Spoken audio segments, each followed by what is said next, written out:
Assalomu alaykum hurmatli internet foydalanuvchilari. Biz va'da qilganimizdek o'zimizni yangi darslarimizni chiqarishda davom etamiz.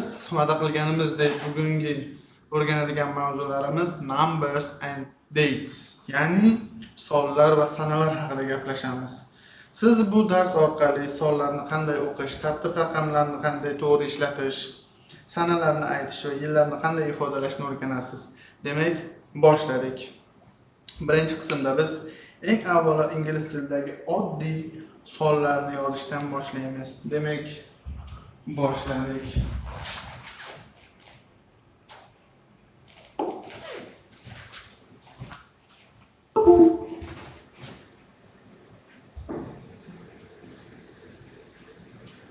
Demak, bizda birinchisi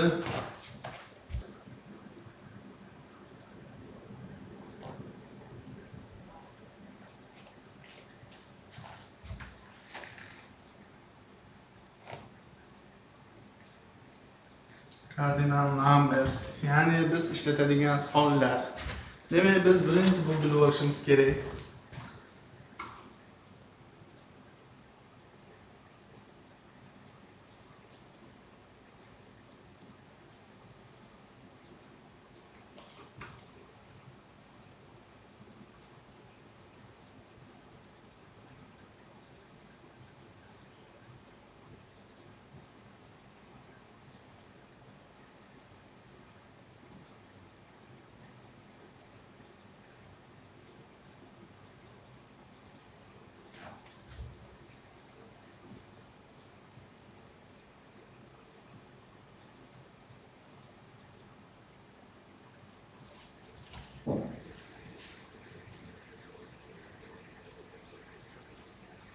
Demek bitta 0, 1, 2, 3, 4, 5, 6, 7, 8,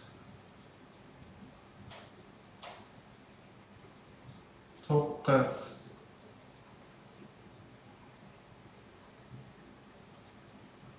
0dan 9gacha bo'lgan sonlar ko'rishingiz mumkin. 0, 1, 2, 3, 4, 5, 6, 7, 8, 9. Demek zeroni ba'zi atamalarda O ham deyishadi. Bu ingliz tilinglarda eshitib qolishlaring mumkin. Raqam aytayotganda O deganda ham 0 tushuniladi, 0 deganda ham 0 tushuniladi. Va bundan keyin bizda 10, 10, 11, 12. Bundan keyin bizda 11, keyin 12. 12.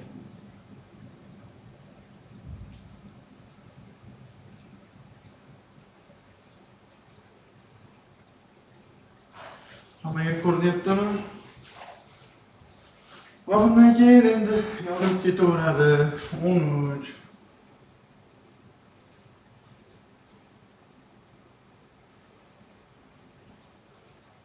14.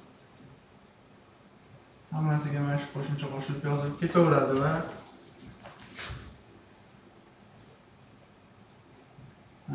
davom etadi 20.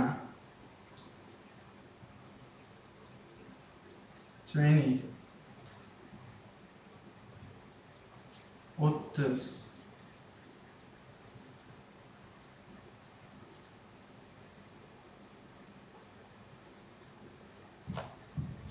Ko'rib turganingizdek raqamlar shunaqa ketma-ketlikda yoziladi. Demak, 20, 30, 40, 30, 40, 50, 60 deb ketadigan bo'lsak, 40, 50, 60, 70, 80, 90 va 100 ga keladigan bo'lsak, 100 yoki 100.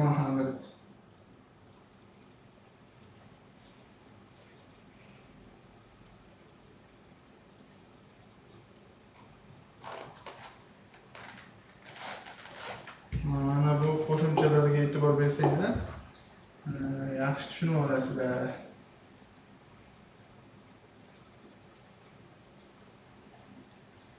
Yigirma, 30, 40, 50, 60, 70, 80, 90 deganda o'sha raqamlar orqasidan shu qo'shimchani qo'shib olsanglar, shu raqam keladi.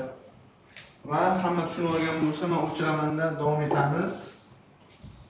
Hmm, 21 ni qanday aytamiz biz?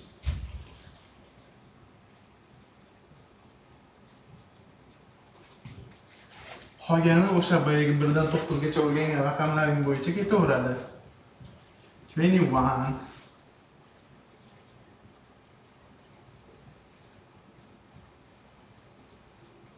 22 va hokazo. Misol uchun 45.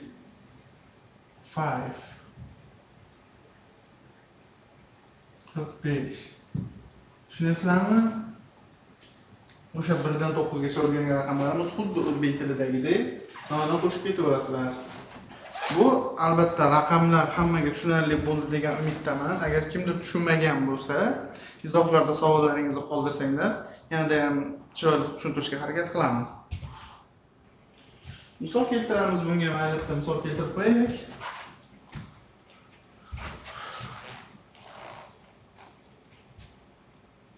I have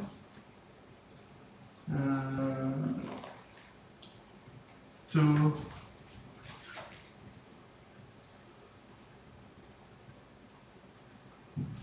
mening ikkita akam bor deyapti. Misolda bo'ldi. Agar yanada foydalanishda tushunarli bo'lishi uchun endi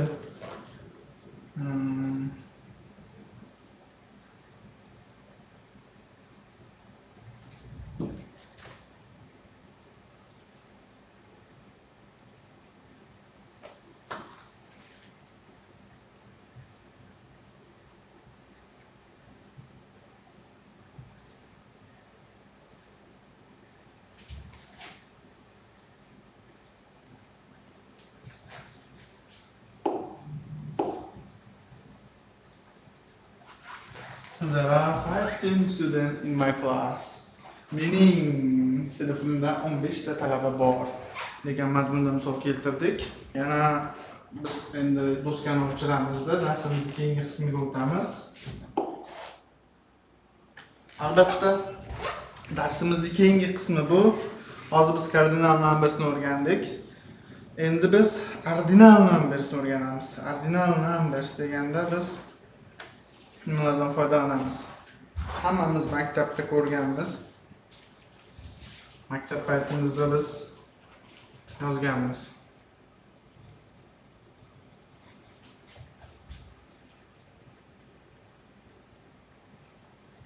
Tartib sonlari deyiladi. First, second, third, fourth.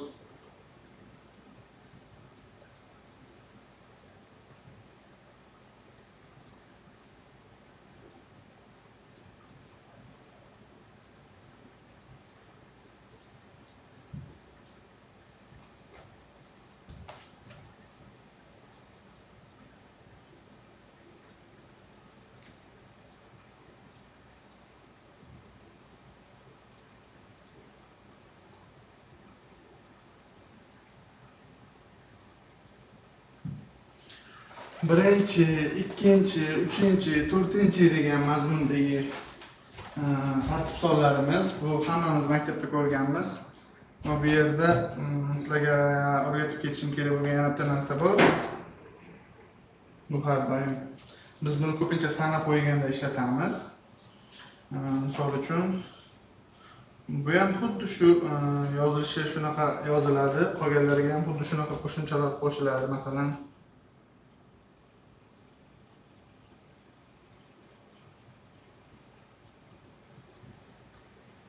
shunaqa tartibda ketadi, faqat first, second, third boshqacha tartibda bo'ladi va bu yerda yana muhim qoida bor.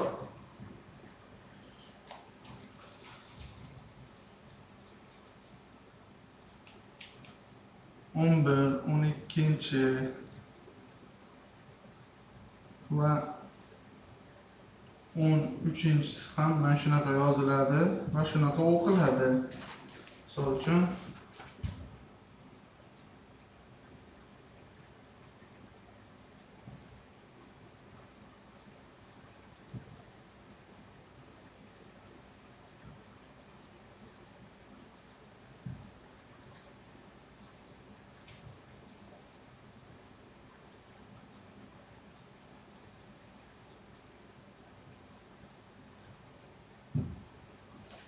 Ular shunaqa o'qiladi, lekin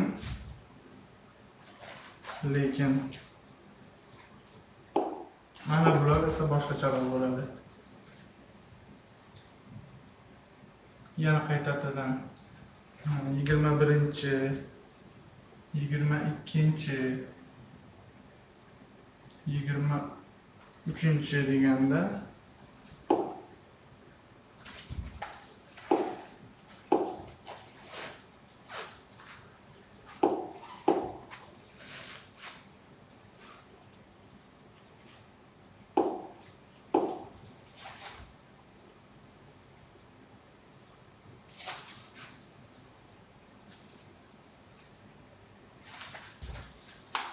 bu endi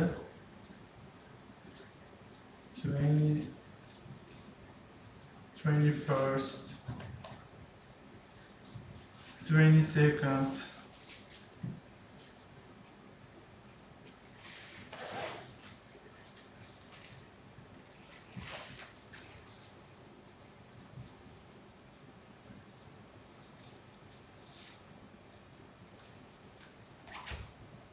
Shunday so'rib yoziladi. Shunaqa o'qiladi.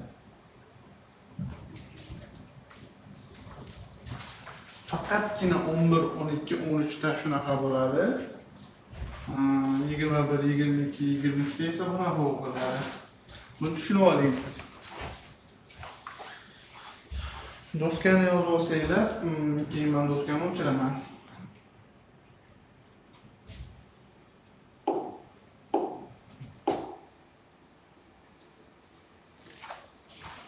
Endi ordinal numbersga ham hozir misol keltiramiz. Ordinal numbersga ham misol uchun misol keltirishimiz mumkin.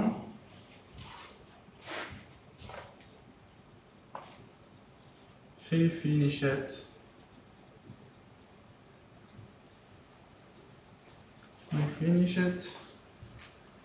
first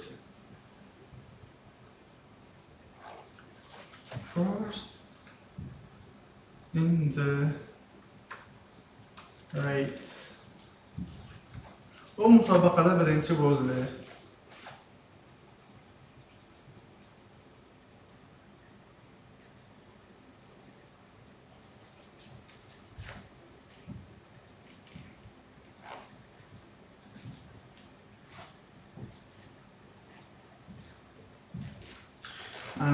Misol uchun endi hammamizga ma'lum bo'lgan maktabdagidek qilib sana yozamiz.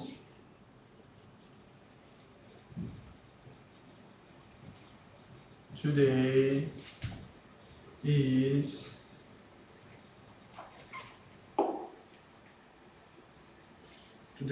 the 22nd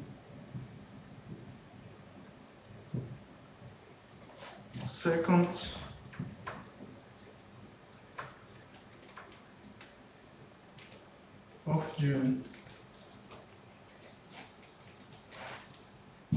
Menimcha buni tarjimasini hamma bildi. Bugun iyunning 22-kuni deyapmiz.